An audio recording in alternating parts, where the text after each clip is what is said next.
सबसे पहले पार्टी का राष्ट्रीय अध्यक्ष, लोक जनशक्ति पार्टी रामविलास का राष्ट्रीय अध्यक्ष पद की जिम्मेदारी दूसरी बार मुझे सौंपी गई है। इसके लिए मैं पार्टी के तमाम साथियों का, तमाम कार्यकर्ताओं का धन्यवाद करता हूं और ये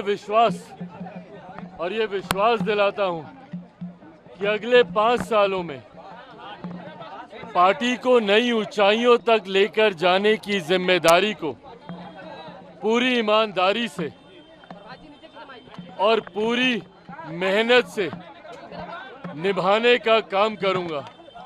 ये पार्टी मेरे नेता, मेरे पिता आदरणीय रामविलास पासवान जी के विचारों पर चलने वाली पार्टी है, उनके सिद्धांतों पर चलने वाली पार्टी है। इस पार्टी के राष्ट्रीय अध्यक्ष की पुनः मुझे जिम्मेदारी मिलना मेरे लिए जहां एक तरफ ये हर्ष और गर्व की बात है, तो वहीं ये एक बड़ी जिम्मेदारी भी है और इस जिम्मेदारी को अगले 5 सालों में पूरी ईमानदारी और मेहनत से निभाते हुए पार्टी को नई ऊंचाइयों तक लेकर जाऊंगा।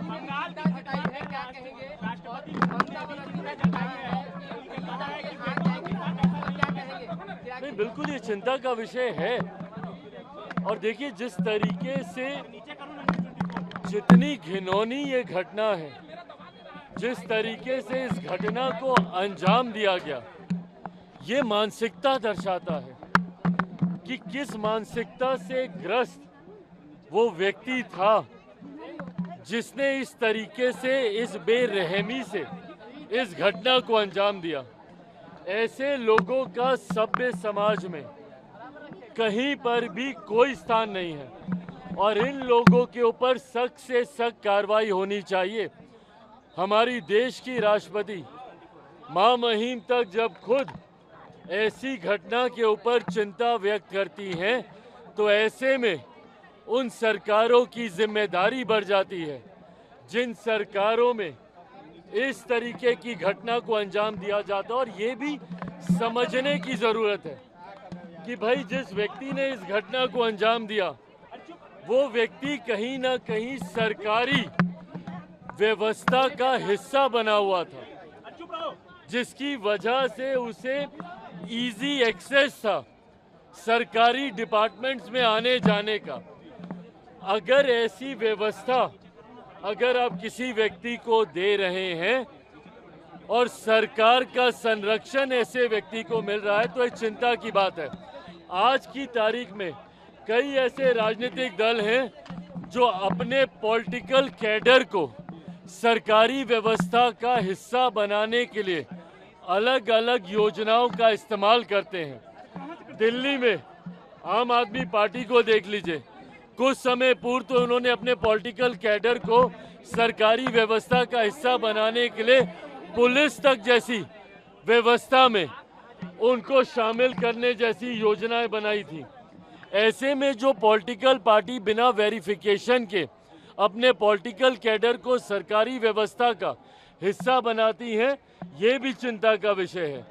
ऐसे में जिस घटना को अंजाम बंगाल में दिया गया, वो भी कहीं ना कहीं पॉलिटिकल कैडर एक सरकारी व्यवस्था का हिस्सा बनने की सोच के साथ ही वो आगे आ रहा था, जो पूरी तरीके से आने वाले दिनों में बहुत ज़्यादा नुकसानदायक हो सकता है। तो पॉलिटिकल पार्टियों को ये भी सोचना चाहिए कि भाई, जब आप उनको सरकारी व्यवस्था का आप हिस्सा बना रहे हैं, तो क्या उससे पहले उनका पूरा वेरिफिकेशन किया गया है, और अगर नहीं किया गया तभी ऐसी घटनाओं को अंजाम दिया जाता है।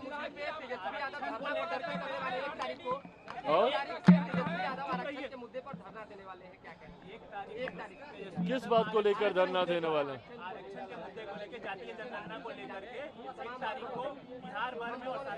भाई, जातीय जनगणना आप यहाँ पे करा ही चुके हैं।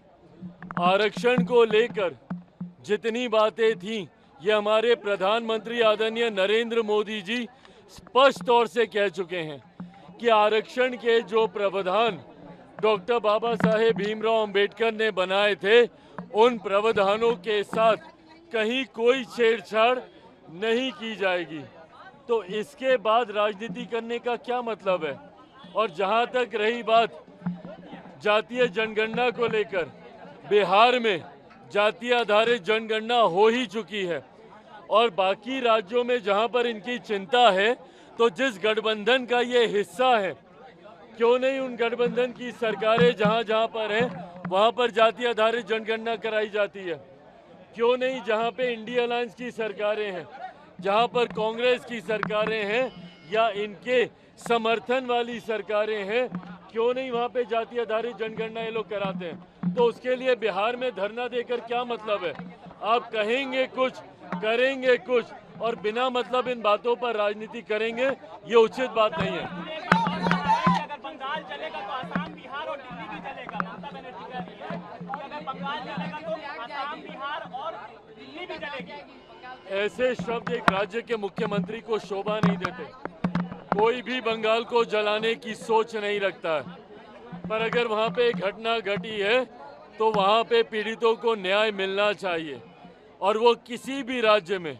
मैं इस बात का पक्षधर हूं, देश के किसी एक भी कोने में महिलाओं के साथ अगर इस तरीके की घटना घटती है तो जल्द से जल्द दोषियों पर कड़ी से कड़ी कार्रवाई होनी चाहिए।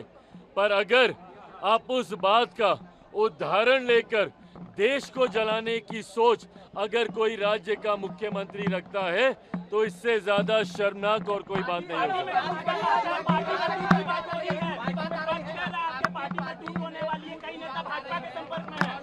भाई सुनिए ना, कांच की हांडी बार बार नहीं चढ़ती।